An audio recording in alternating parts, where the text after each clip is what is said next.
all souls will try to reach out and comfort those who are mourning their deaths.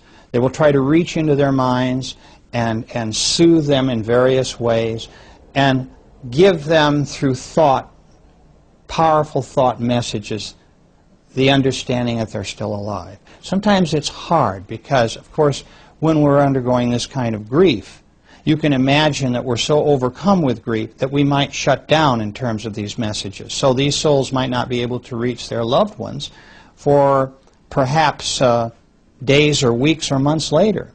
But that is the intent, to make them feel comfortable. Then, as they pull away, souls describe bright lights and tunnels, the same as the folks that tell us who have had near-death experiences that they have seen.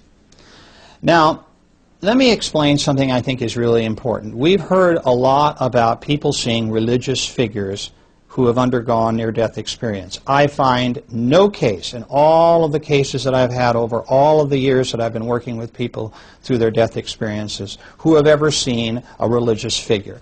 What they see are their spiritual guides.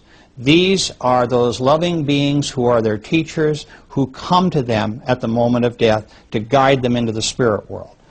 Now, I'd like to also say that you may also see people who you have known in this life who have passed on ahead of you who will also come and welcome you back.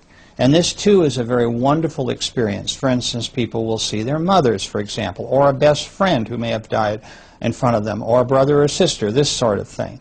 And it's a very ennobling and beautiful experience for them.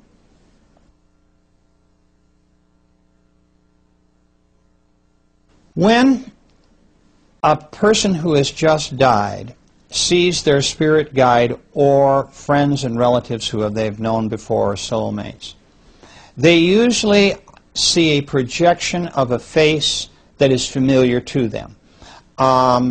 They may take the face of people that they have been in the life that is familiar to the person who has just died, or a face that they particularly like that that person who has just died knows how to identify them from. And so you have a number of different faces. People will describe them as looking like ghosts as they come towards us, and maybe this is where some of our mythology about ghosts comes from. Oftentimes they don't see anything below the waist. Essentially they see a light form coming, misty if you will, a pinpoint of light in the beginning, and then a misty shape, a ghost-like shape, and then when they get close they can make out features that are projected to them by the being that is coming towards them for recognition.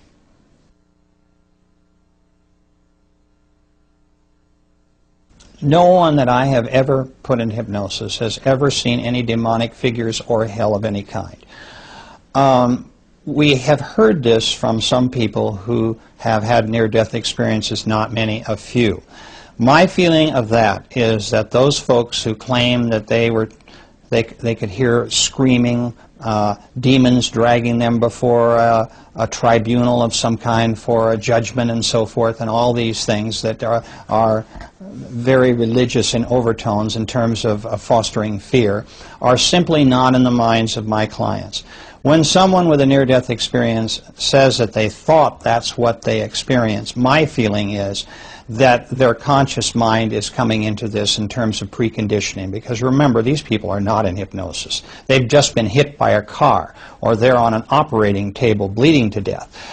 There's all sorts of things going on in their physical bodies in the case of trauma.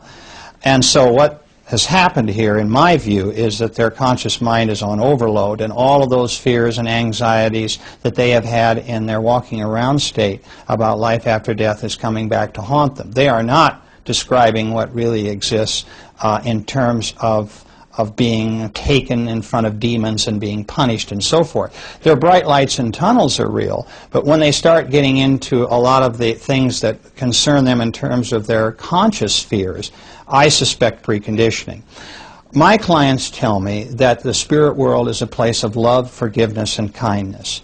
That regardless of what they have done on earth in terms of wrongdoing, if we could use evil and wrongdoing here as perhaps the reasons why someone might be sent into an area that maybe looks like hell, This just doesn't happen according to my clients. They are taken, in fact, to an area of isolation where they are given orientation sessions in terms of what it is that they did and why they did it. There's some energy reshaping going on. I explain in the book, Journey of Souls, about this process. And I just would like to say that these people, generally who have committed evil, will probably, of their own volition, come back as victims in their next lives. They will volunteer for those assignments. So, no, the spirit world is not a place of terror and fear.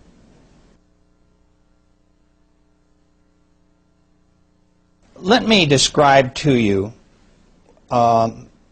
where I think some people get an idea of a tribunal.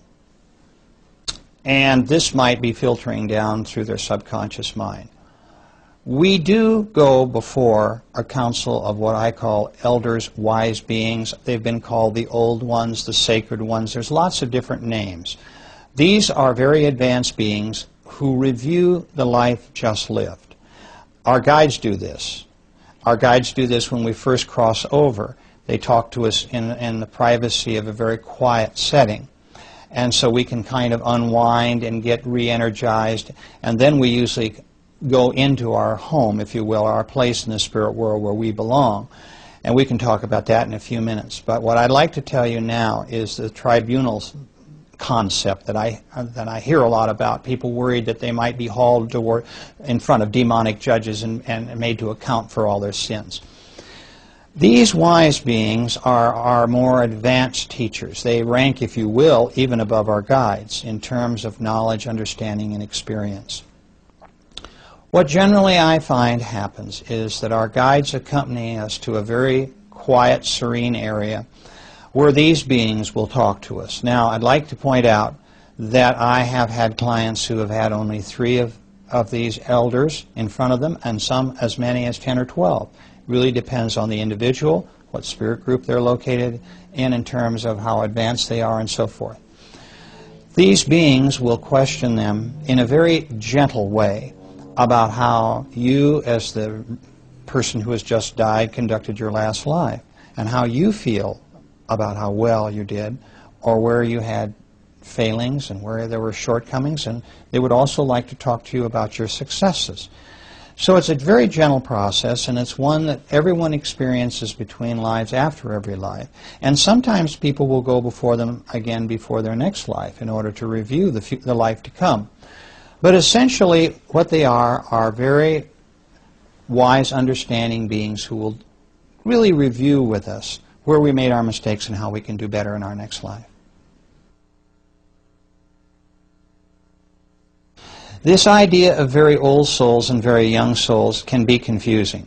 And let me explain why. You might be an old soul in the sense that you've been around since the Stone Age, but you might not have learned your lessons very well or very quickly. So you might be maybe going from a beginner to an intermediate as opposed to a more advanced soul, simply because you need more time and more lives to do the work that you need to do. I've had other people who have had souls that have progressed very rapidly. I had one lady who in 4,000 years of incarnations on Earth, which is not a long time, moved from the beginner level up to almost intermediate, which is very, very fast. So the reason that I can tell this is by the auras they project in the spirit world, and usually these colors have really no relation to the auras that people who have that ability on Earth can see around us. And from the colors of their energy, I can determine the advancement of the soul. This took a long, long time to discover this and all the other things that we're talking about today. I had to piece together this puzzle. It did not all come to me in a rush with that lady I spoke about earlier, who was my first case in Life Between Lives. I had to work very hard, because people don't volunteer information, in order to get the information that I have written about. It took many, many years. And I'd just like to say, too, that I tried to keep my work unbiased. And when I talk to you about people like guides and the council and so forth, I ask people, what do you see? Not, do you see so-and-so? So that regardless of how many cases have gone before the client I'm working with now, the material seems fresh to them. I ask open-ended questions so that they will come to me with the answers that they're going to frame in their own minds. And one of them is, as I said, that's a very important one, is what we've just talked about, is their counsel, because they really do want to talk to me about these beings and what they mean to them.